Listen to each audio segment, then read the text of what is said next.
You go down, check your attitude, and then I'll call your case back up. Have a seat. Have a seat. Court calls case of YPF 16 LLC versus Kiera Fleming.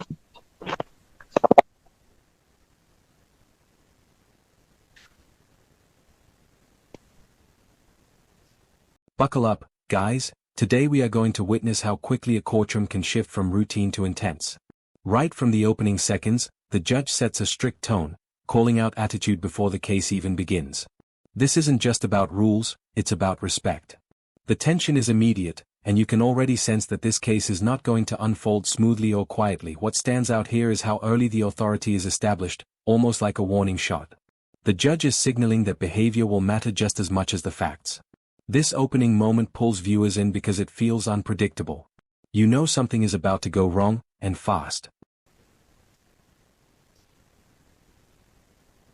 Good afternoon, Your Honor. David Fanti on behalf of the plaintiff. Your name? Kiera Fleming. All right. Where are we on this case? Ms. Fleming has a balance of $4,298.39. She indicates that she mailed the rental assistance form to the court on Wednesday. She mailed it on Wednesday? Yeah, I didn't know. I couldn't really hear you, but I thought you said mail it in, so I mailed it in. Well, it needs to Proof be at the court by that I filled out an SIR with my tracking number and everything. I mean, an SER. I don't have it, so. Well, I sent it in. From here, the case officially begins, and we start to hear about the unpaid balance. The tenant tries to explain her situation, mentioning mailing documents and confusion about the process. It seems like a simple misunderstanding on the surface, but the lack of clarity and preparation starts to create friction. You can already notice hesitation in her responses, which weakens her position. The court expects precision, not uncertainty. Even small missteps like this can build tension quickly. It feels like the situation is slowly slipping out of control before it has even fully begun. Your Honor, I'll leave it up to the court what the court wants to do. I don't think her balance is $4,298.39. She's been on rapid rehousing with SOS paying their portion. She's never made a payment to my client.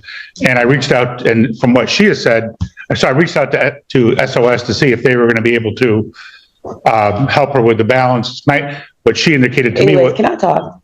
They're not going to be able to help. They're not going to be able to help with balance. Ma'am. Let him finish, and I will do here. I don't like. You want to know what? You don't try to overtalk me, because that will never happen. That's fine. Am I understood? At this point, the landlord's side lays out the numbers clearly, emphasizing the significant balance owed and the history of non-payment. The pressure builds as the facts come forward, and the tenant attempts to interject. The judge steps in firmly, making it clear that interruptions won't be tolerated. This is where the tone becomes sharper and more serious. The courtroom dynamic shifts from discussion to control. The tenant's attempt to speak out of turn only worsens her position. You can feel that patience is starting to wear thin, and that tension is about to escalate. You know what? I'm going to pass the matter. You go down, check your attitude, and then I'll call your case back up. Have a seat. Have a seat. Man, you about to piss me off. Come on. Keep back talking. You better take that out of here. Oh, don't give me that look. Lee, get her out of my courtroom. Get her out of my courtroom. Court to pass that matter. Court does call the case of YPF 16 LLC versus Nakia Turner.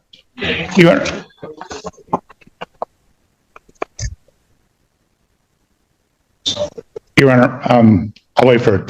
That just messes up my whole day. Everybody else is going to have a hard time with me now. You know, I was in a good mood, and it's just going to take one person. It just takes one person and just messed up my whole attitude. You know?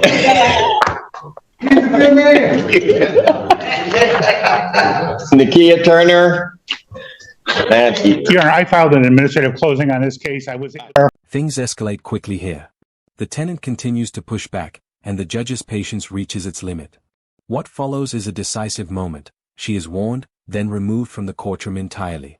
This is a powerful turning point that completely changes the direction of the case. Being removed is not just about behavior, it affects how the case is viewed moving forward.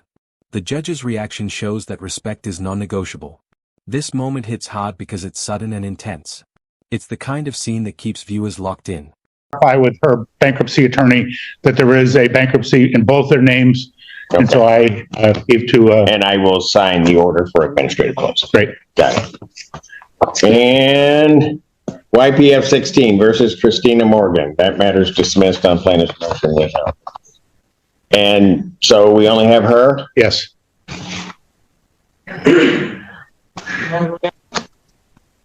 Do I want you to go get it? Not really, but I don't want to hold up Mr. Pantera. Tell her she can come back in now. After the removal, the judge openly admits that the interaction has affected his mood. This is a rare and very human moment inside a courtroom setting. Even as other cases are called, you can feel the tension lingering in the air. The judge's words reveal how one interaction can ripple across an entire session. Everyone else in the room is now aware that the mood has shifted. It adds a layer of unpredictability to everything that follows. The atmosphere becomes heavier, even during lighter exchanges.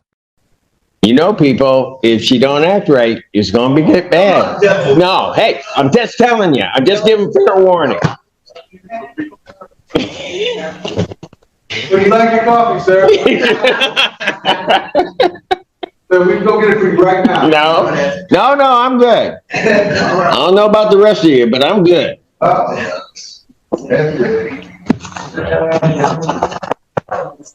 We respect you, sir.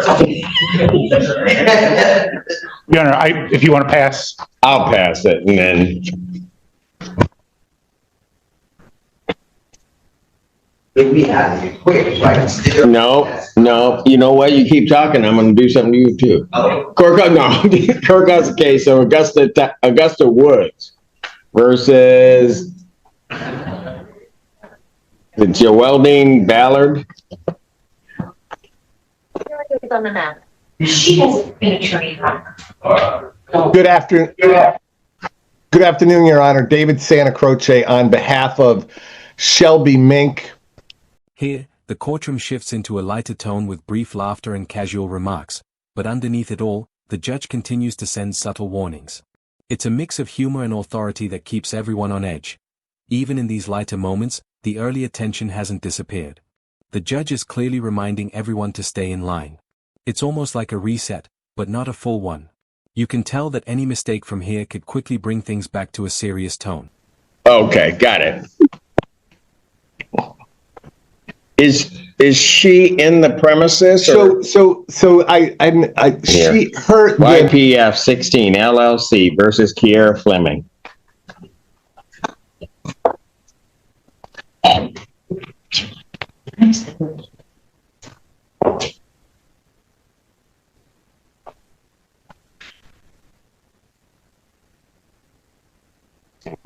Parties have returned. Mr. Pantera, you were in the middle of your statement, sir. Yes, her current balance is $4,123.39. Court costs of $175 for a total of $4298.39. She's been in rapid rehousing where SOS has been paying her portion and she's supposed to pay the rest. She has never made a payment. I reached out to SOS. They tried to reach out to her. And it's my understanding that the rapid rehousing ends at the end of July. So in August, she's going to be responsible for the whole thing herself. She hasn't filed a rental assistance form. I don't think it's a tribal issue. In fact, we would ask the court for a judgment. Right. Ma'am, what did you wish to say? Anyway, like I was saying, SOS was paying my rent for 3 months without me having to pay anything. Like I told Ms. Terry through SOS that I ended up losing my job. And I wasn't able to pay nothing at the moment. And I'm just now getting a job. And I wasn't able to pay nothing until today. But yeah, and I sent in my SER through the mail. I didn't know I had to come and actually bring it in. I don't have a car. So anytime I go anywhere, I have to get on a bus with my children. So I don't know if you're able to, if they bring the mail to y'all, but I definitely sent the SER to this courtroom with the judge, with your name on it, Cedric Simpson. As the case returns to focus, the broader reality behind eviction cases becomes visible. This is no longer just about numbers, it's about real-life struggles. Job loss, transportation issues, and family responsibilities all come into play. The tenant's situation begins to feel more human and relatable. However, the court operates on rules, not emotions. This contrast becomes very clear here. It creates a deeper layer of tension because you can see both sides, but only one will ultimately matter. But SOS doesn't stop. She said that I already filled the paperwork out yesterday when she came. They pay August, but after August, I won't be getting no more help from SOS. But I reached out to Hawk. They're able to help, and I did do an SCR with my caseworker, and I have an appointment with my caseworker on Monday for help, so I can get help with my rent. And I'm able to pay altogether $900 today, but that's all I can afford.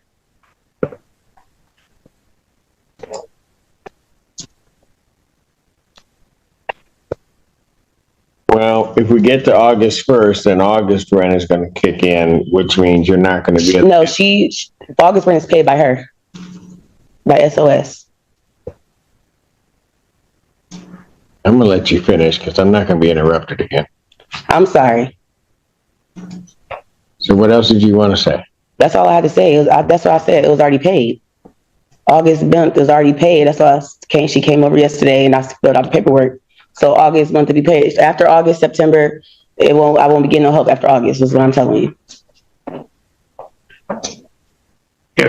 If SOS pays in August what they paid in July, it would be $650 on a $1,300 apartment, which would mean she'd be responsible for the other $650. That's not true. But even without, let's assume that for the sake of argument that SOS is going to pay the whole thing.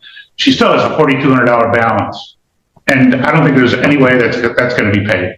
And she hasn't filed the form, even though, the previous person. Now both sides fully present their arguments. The landlord emphasizes the ongoing lack of payment and responsibility, while the tenant explains her financial struggles and recent efforts to recover. It's a direct clash between obligation and circumstance. This is the heart of the case where everything is laid out clearly. The judge listens, but the numbers remain difficult to overcome. The tenant's explanation adds context, but not necessarily a solution. You can feel that the decision is getting closer with every word spoken. We get it here within 5 days. If it wasn't here within 5 days, we'd ask for a judgment today. I did turn it in within 5 days. You said turn it in Wednesday, which I did turn it in Wednesday. And who is he to say that I won't have all of it paid? Like, you don't know that. I didn't know I can get as much help as I did until I reached out to all these companies. And I was unemployed for a while, which I just got a job. I just started working 3 weeks ago. So this is my first check. You have to wait 2 weeks in a hole to even get your first check. Your Honor, I'm willing to extend the judgment, normally be the 28th. If we were to extend the judgment to August 4th.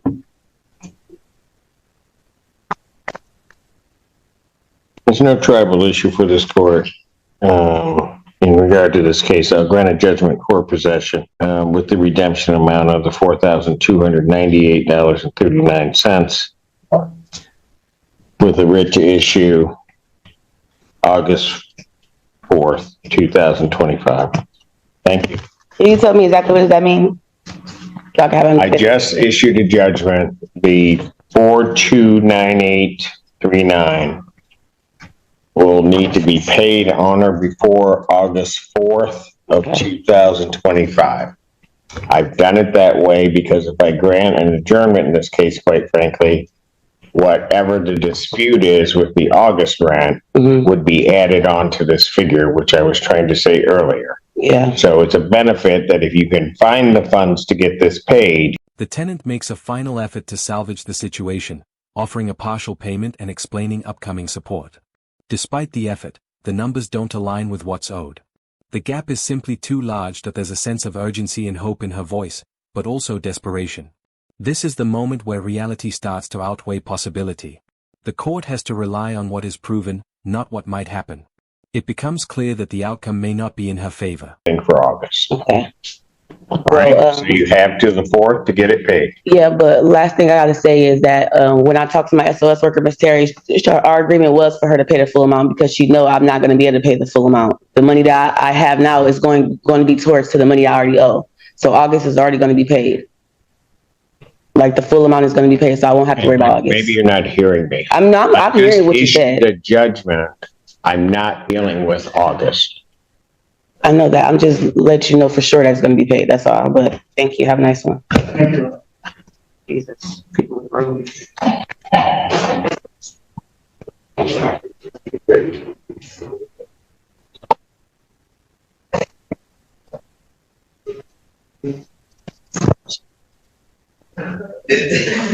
Won't stop. Nope, doesn't work. In the final moments, the judge delivers the ruling, granting possession and setting a strict deadline for payment. The tenant seeks clarification, still trying to hold on to some control of the situation, but the legal decision is firm. This conclusion highlights how quickly things can move in court once a decision is reached. The focus shifts entirely to deadlines and amounts owed. It's a sobering ending that reflects both the rigidity of the system and the reality of the situation. If you found this breakdown insightful, make sure to like the video, subscribe to the channel, and we'll see you in the next video.